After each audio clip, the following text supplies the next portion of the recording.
Welcome to baby பால் stories. இன்றைக்கி நம்ம வீடியோவில் என்னென்னு பார்த்தீங்கன்னா, பொதுவாக 6 மாதம் மேலான குழந்தைகளுக்கு வந்து இட்லி கொடுக்க ஸ்டார்ட் பண்ணிடுவாங்க.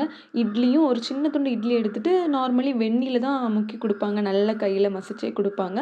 என்னோட பேபி வந்து இப்போ 8+ மந்தில் இருக்கிறாங்க. ஸோ நான் இந்த டைம் எப்படி கொடுக்குறேன்னா, வீட்டில் வந்து நல்லா அரைச்ச மாவில் வந்து இட்லி வச்சுட்டு, இட்லி வைக்கும்போது அதுக்கு மேலே கேரட் வந்து கொஞ்சமாக துருவி போட்டுட்டு 2யும் நல்லா வேக வச்சுட்டு இந்த மாதிரி இட்லி ரெடி பண்ணிடுவேன். இதில் நீங்கள் கேரட்டை மெயினாக வந்து தொட்டு பார்த்துக்கோங்க. ரொம்ப திருன்னு திட்டு திட்டாக இருக்காமல் ஒரு நல்ல சாஃப்ட்டா இருந்துச்சுன்னா, நீங்க வந்து கைய வச்சு இதில கொஞ்சமா வெண்ணெய் ஆட் பண்ணி மசிச்சு குடுத்துரலாம் பேபிக்கு.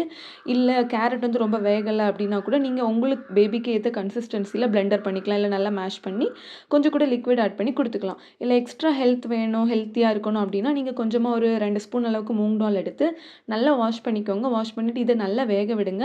ரொம்ப நேரம் பாயில் பண்ணுங்க. ஏன்னா, அந்த மூங் டால் வந்து நல்லா வெந்து வரணும், மசிஞ்சு வரணும்.